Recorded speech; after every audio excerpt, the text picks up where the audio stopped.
The Soviet people called this river, the largest in Europe, Mother Volga.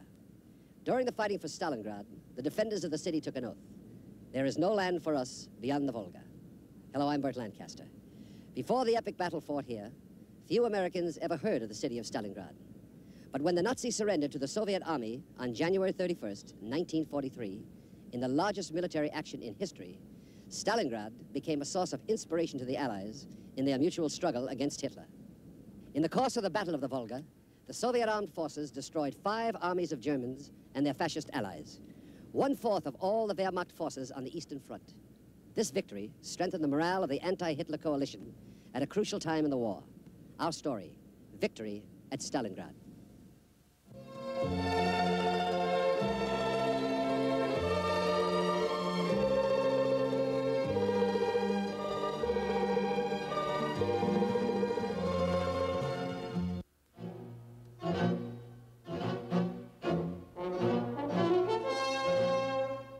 By the late fall of 1942, it had become clear to the world that a decision at Stalingrad would have far-reaching consequences for both Russia and Germany.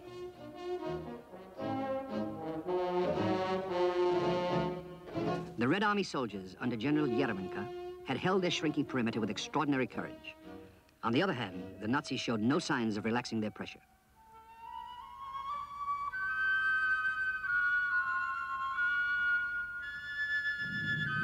The army command post in Stalingrad had been encircled by flames more than once. The Nazis were only 300 yards away. A German lieutenant wrote, "Stalingrad is no longer a town. By day, it is an enormous cloud of burning, blinding smoke. It is a vast furnace lit by the reflection of the flame." In this inferno, the Soviet soldiers fought on, outnumbered.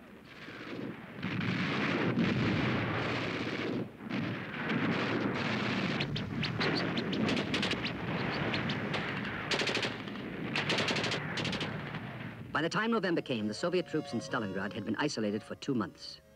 It was a place that turned a novice into a veteran overnight.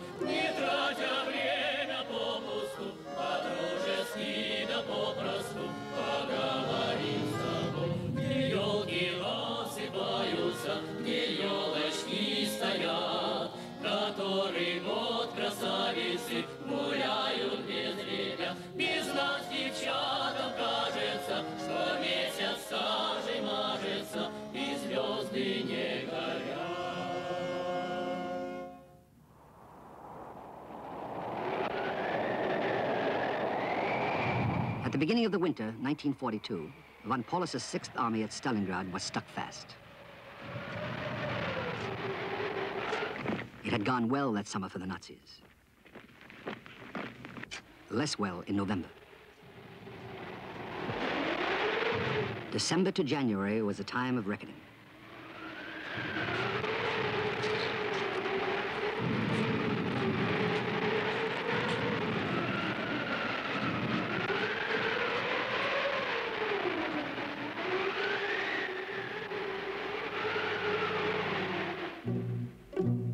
The defenders of Stalingrad had survived assault after massive assault by the Nazis.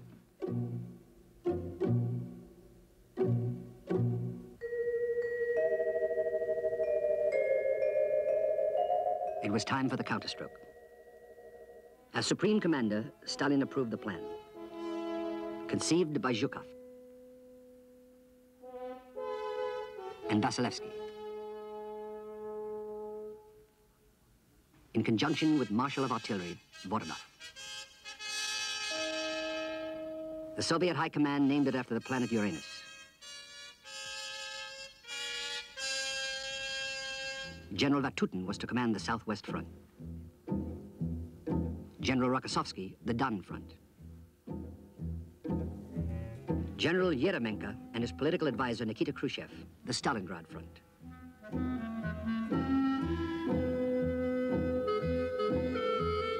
In overall control were Zhukov and Vasilevsky. Zhukov had made his preparations without the Germans' knowledge.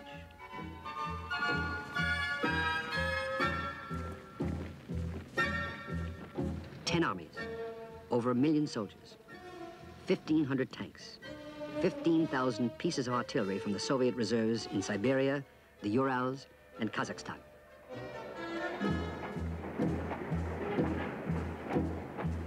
Everything had been concentrated without the Nazis' knowledge.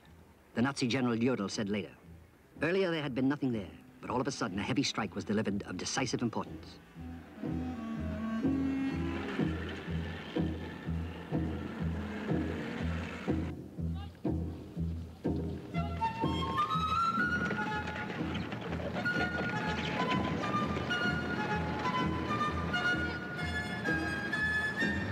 It was an operation on a scale not seen before in the unknown war.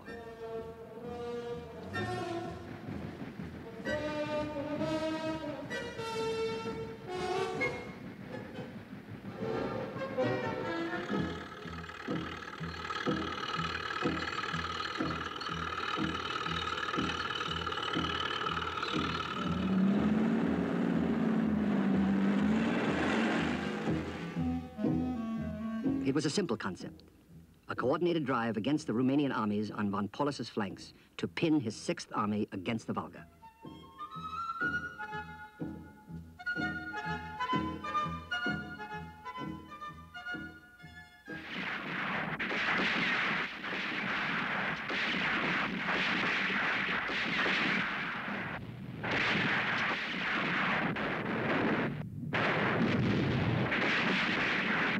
The dawn of November 19th was damp and foggy over Stalingrad. At 6:30, the weary Soviets heard from their strong points in the rubble a distant thunder. Vatutin and Rokossovsky had opened their assault to the northwest.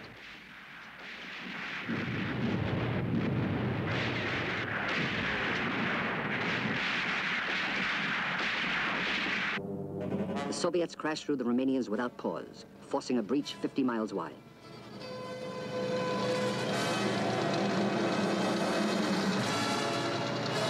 Rokossovsky and Vatutin began to swing to the south.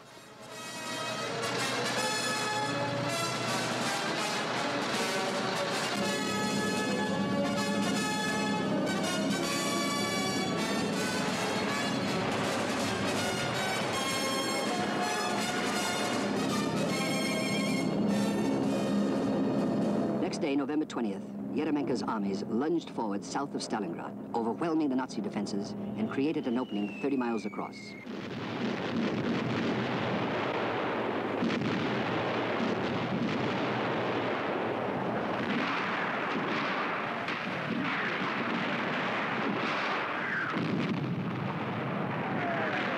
Within the ravaged city, the Soviet 62nd Army fought on. They could hear the guns drawing near, mile by mile. Yard by yard, they reclaimed the ruined buildings they had lost and won and lost again.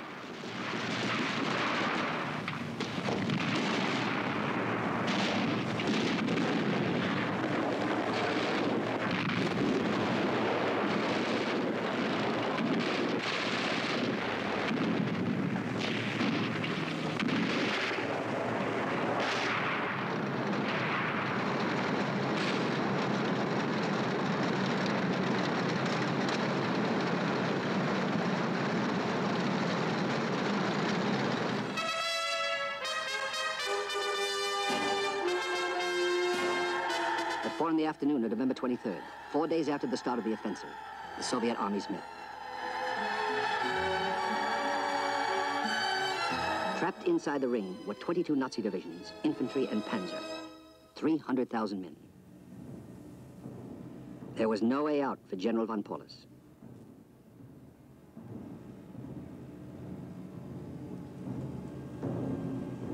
The Germans tried a massive airlift.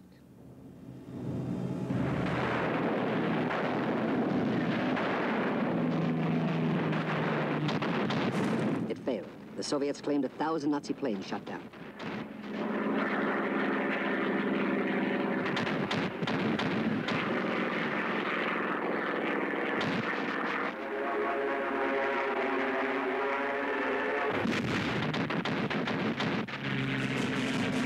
On the day the ring closed around Stalingrad, von Manstein took over the attempt to relieve von Paulus's army. He scraped together whatever units were available and tried to stabilize a front that was falling apart.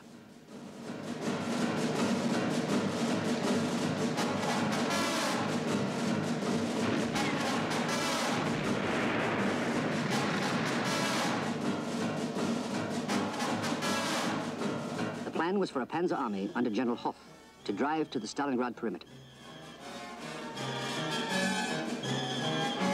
Von Paulus would break out to meet him.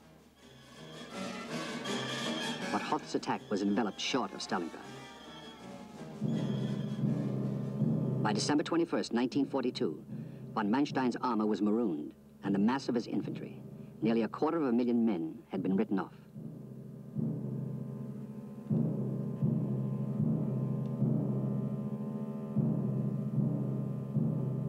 Von Paulus made no attempt to break out of Stalingrad, though his army was the largest single concentration of the Wehrmacht in the east.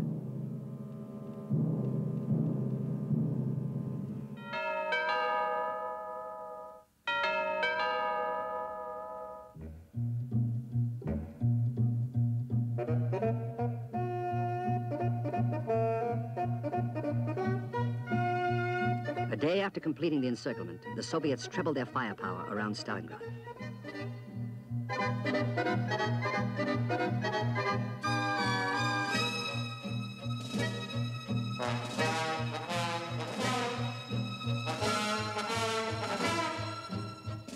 On January 8th, the Soviets made an offer of surrender, guaranteeing life and including permission to wear military honors.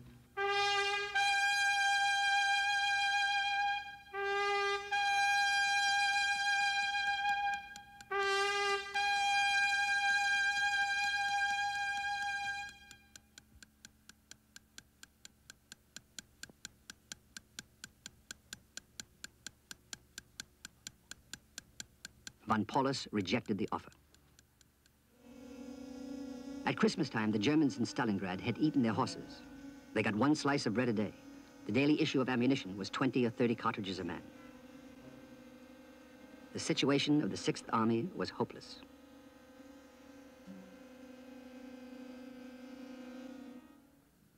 Two days later, January 10th, the Red Army attacked from the west to link up with the 62nd Army, still fighting from its bunkers on the Volga bank.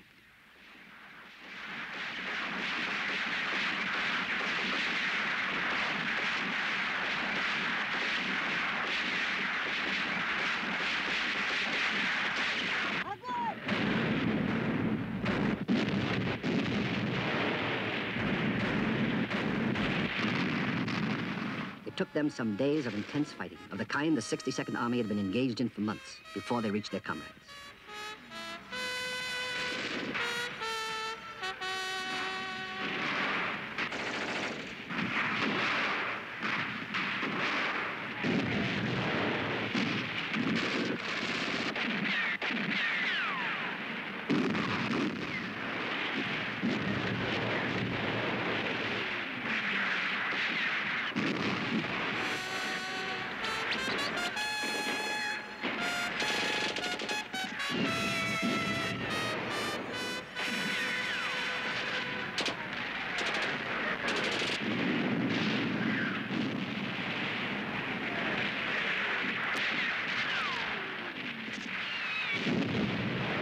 At last, they came to the tractor plant.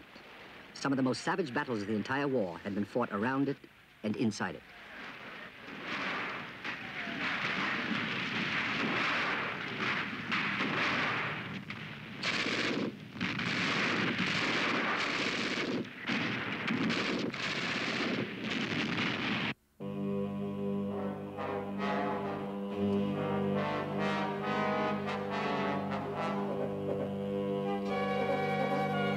They were the cream of the German army.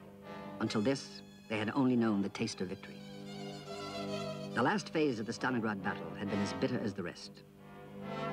2 weeks of hand-to-hand encounters among the fire-blackened stones. It started on the eve of the 10th anniversary of Hitler's regime. Pocket after pocket was surrendering.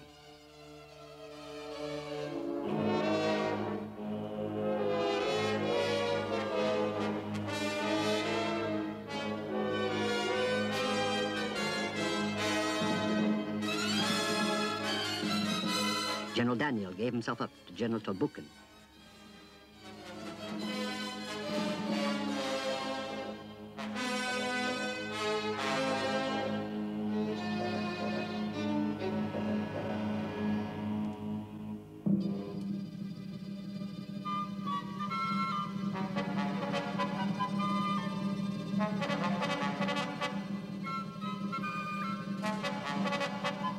The Soviets put the figure of German dead since the encirclement at 200,000. The prisoners numbered 91,000.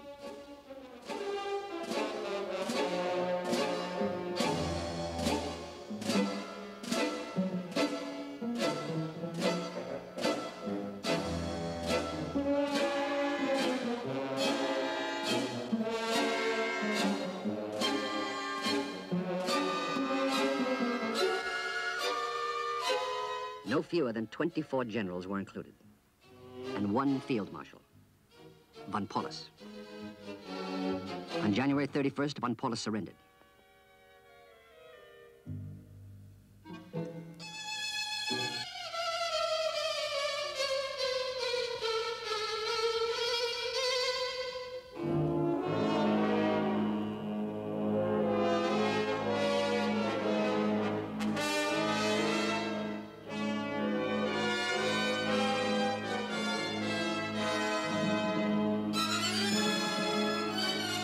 Von Paulus was asked for identification. He produced his soldier's ID card.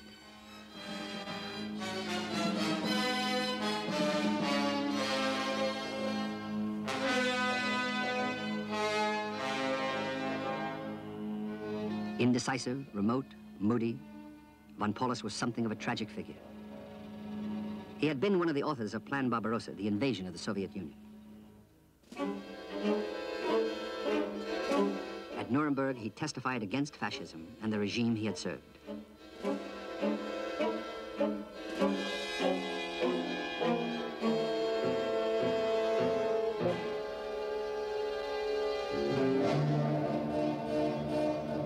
But in the environs of Stalingrad, where von Paulus had commanded, there had been a camp for Soviet prisoners of war. When the Red Army liberated it, a survivor said there had been 2,000 in the camp only a few weeks before. Now, only 20 were alive. The rest had died of starvation, sickness, torture.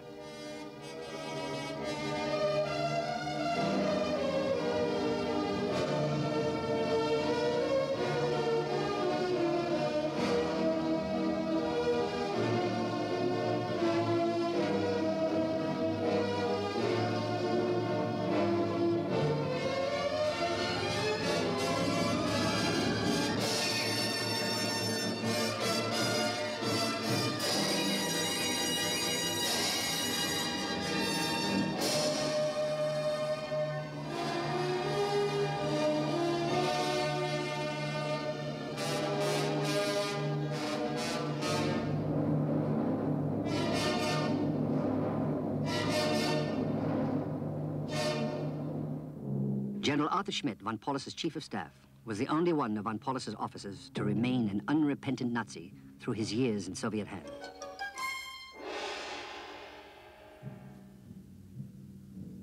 In 1960, by then a prosperous designer in Hamburg, Schmidt still had no regrets.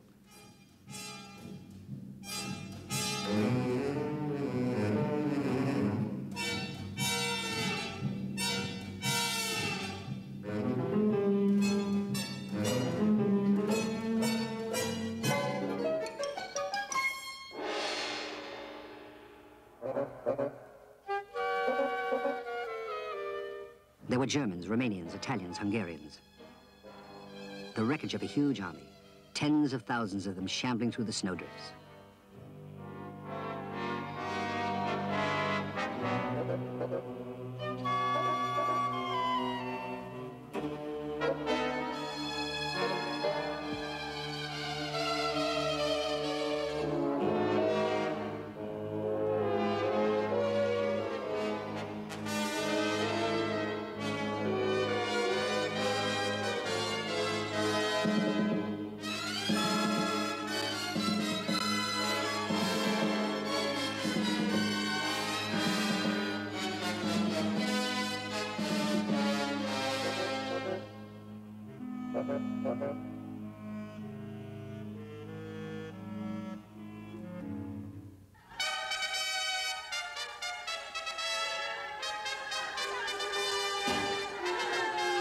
It was time after the battle to celebrate survival.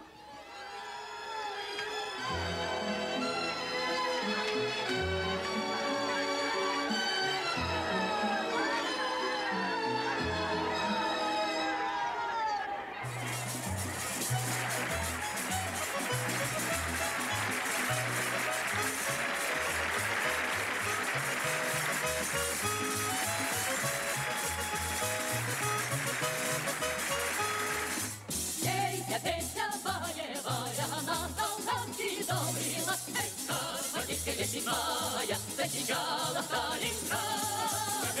Победа едет мая, достигала Сталинград.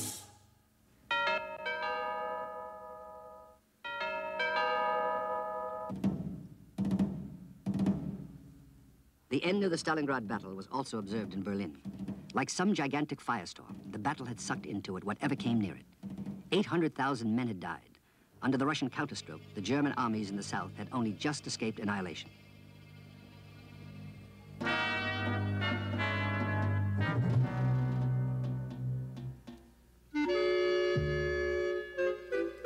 Hitler's best hopes for victory over the Soviet Union had been extinguished.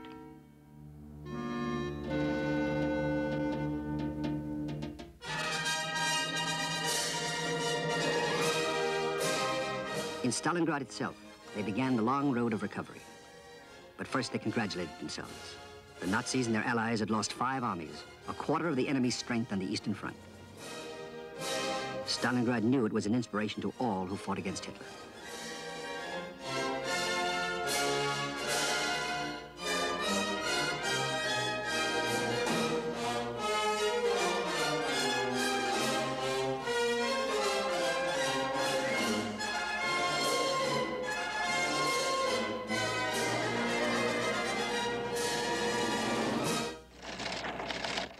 Around the world, the victory was recognized for what it was, a turning point in World War II. From now on, in the East, the Wehrmacht's posture must be fundamentally defensive. From now on, the Red Army held the initiative.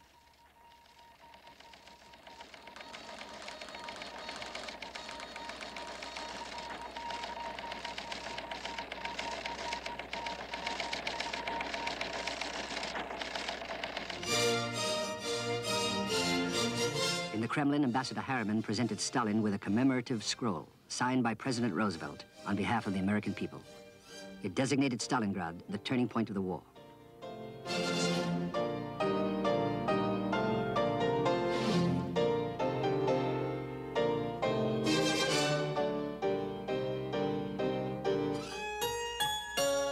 British armorers fashioned a sword of honor, the gift of King George VI to the people of Stalingrad.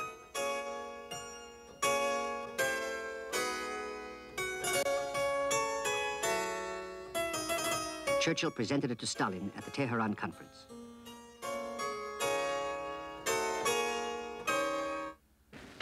It was given to representatives of Stalingrad by Marshal Bedoni.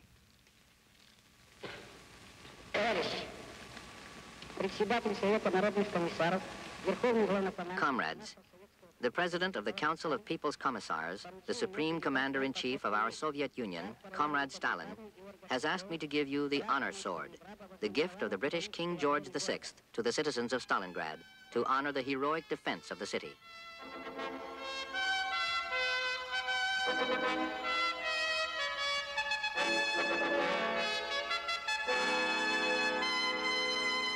In London, too, they celebrated.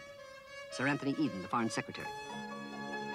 Never in all its long, proud history has the German army sustained such an unmitigated disaster as the Red Army has inflicted upon it in the Battle of Stalingrad.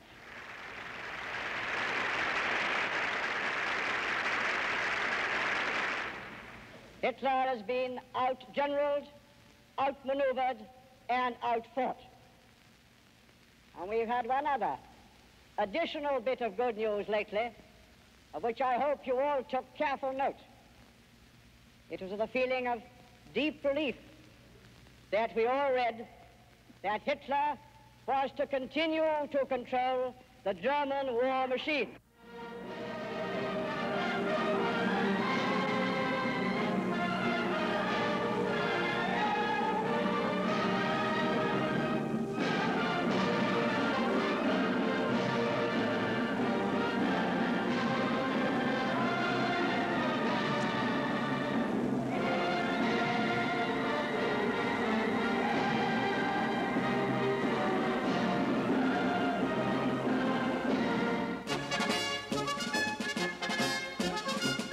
The defenders of Stalingrad, the victors of Stalingrad, rested briefly and then moved on, towards the front, by now well over 100 miles to the west.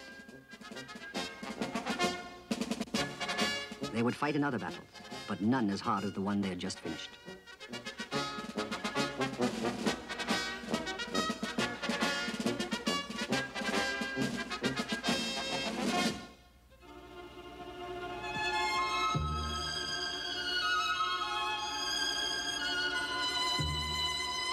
It was safe to leave their shelters now. Safe for the civilians to take over the battlefield that had been their homes. There was not much left that was familiar.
At the Tehran conference, Churchill suggested to Stalin that the city should be left just as it was.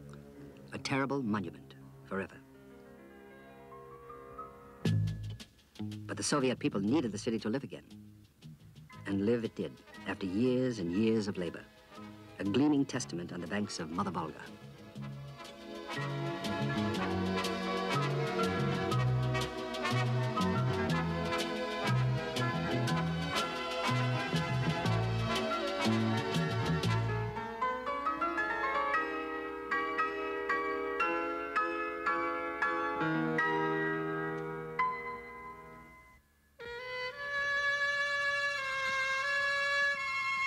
They were the children of war, many without homes, without families, all security stripped from them by the rake of battle. Alone, silent, uncomprehending.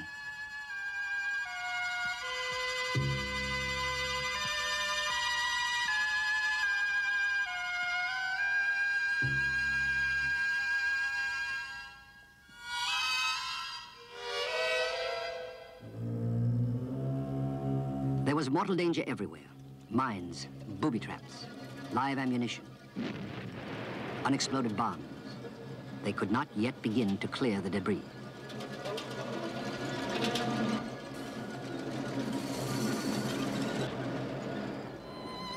They warned each other to give things time to recover.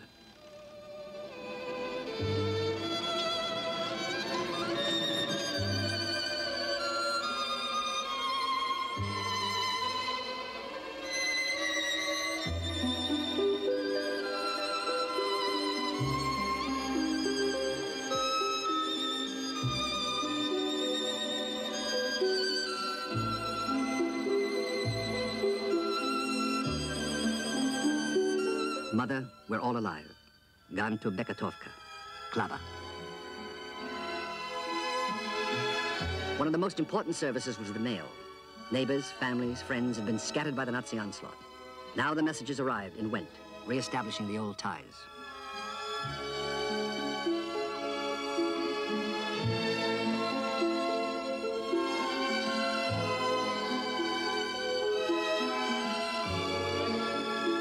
The familiar sounds came back, a voice on the telephone.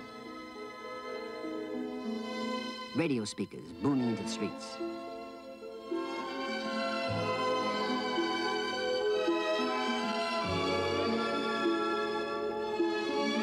The rattle of streetcars.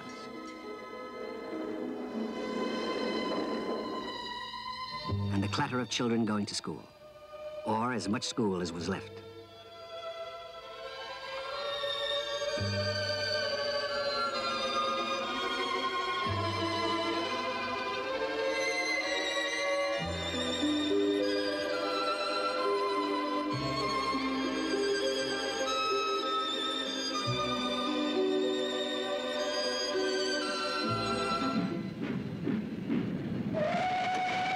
The Nazis would have no further use for this.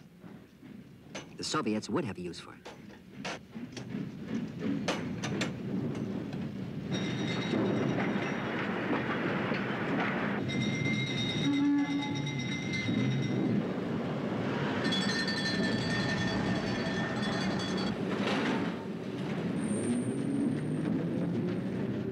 reactor plant. Thousands had died here, on both sides, contesting it. Within months, it had returned to peaceful use. Re-equipped, the plant sent out its first tractors to the newly liberated areas.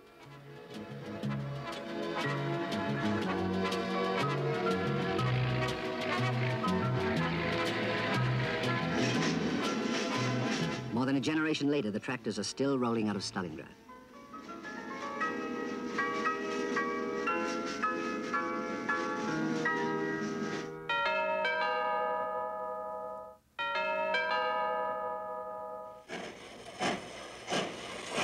From all over the Soviet Union, aid and comfort poured into Stalingrad. It was as if everyone in Russia felt themselves a citizen of that proud city.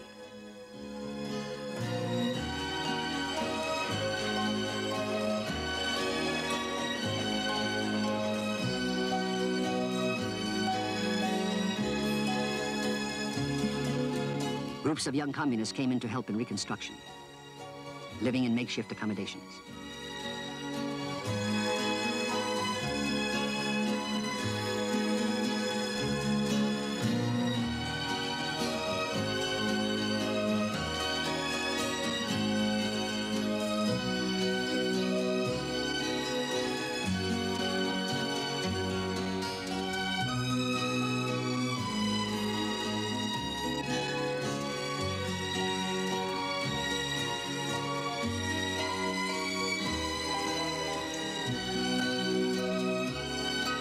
Music came back into people's lives.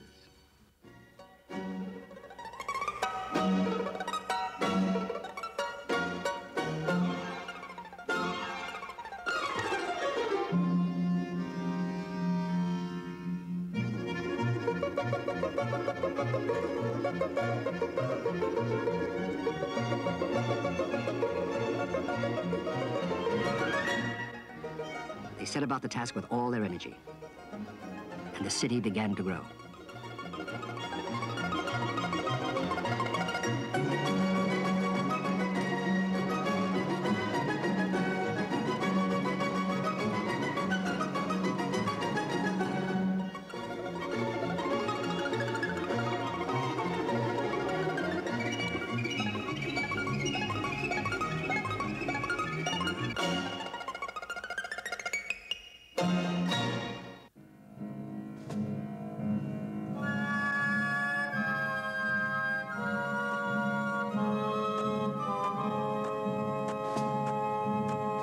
"25 years after the Battle of Stalingrad, the Soviet people unveiled their monuments to it.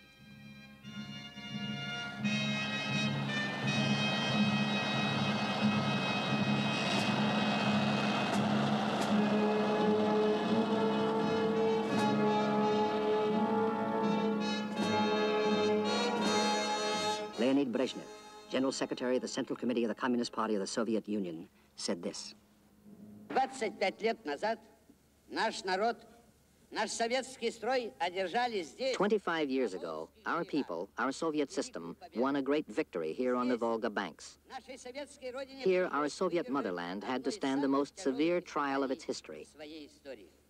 Здесь, на Мамаевом кургане, here on the Mamayev Hill, where they say by the end of the battle there was more metal than earth. All of us think now of the staunchness of our people, of all the things they had to endure without wavering, without any doubt, in imminent victory. The victory at Stalingrad was not only a victory, but a history-making feat of arms.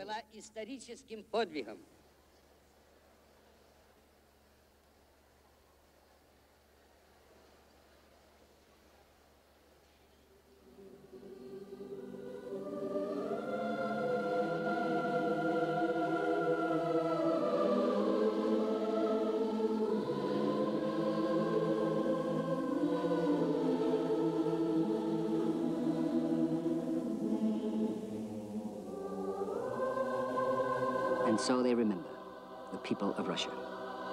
The Russian people love flowers and treasure them. Flowers are precious to the Russians. Remembering their dead, they are prodigal with them.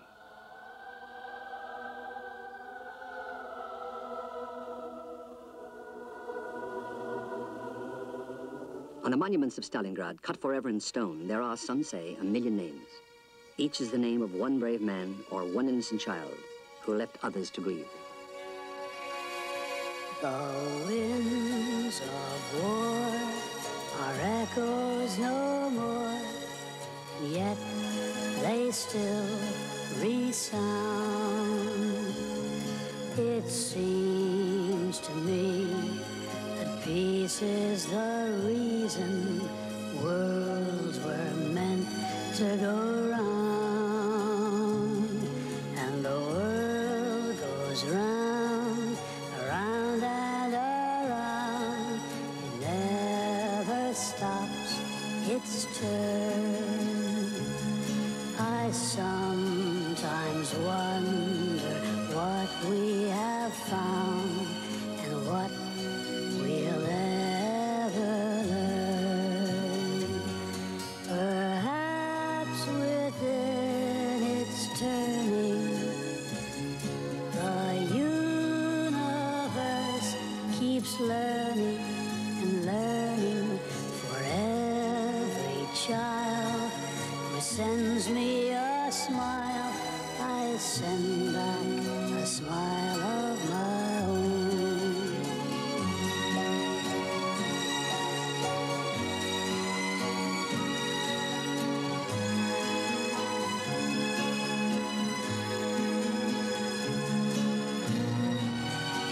Death came swiftly in Stalingrad. The mourning lasts through the years.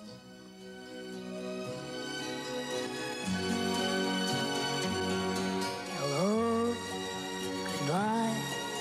The earth and the sky is all we've ever known,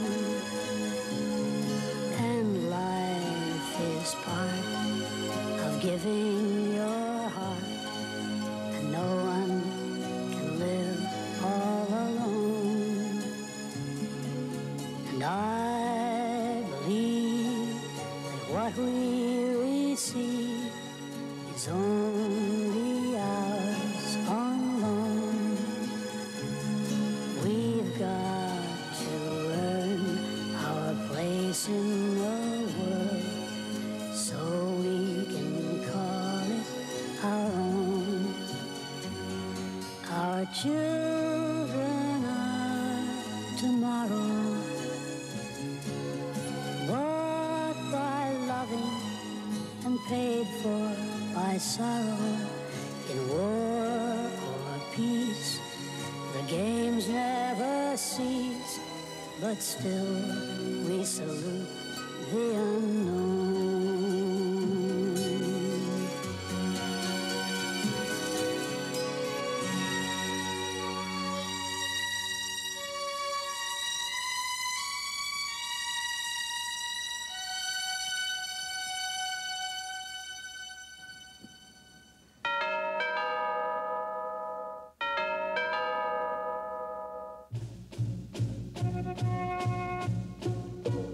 Our next story, the world's greatest tank battle. In the summer of 1943, the tanks of the Red Army and Hitler's panzers met head-on in a brutal slugging match at Kursk. The battle involved over 6,000 tanks. It lasted for a week. It was one of the most ferocious in the unknown war.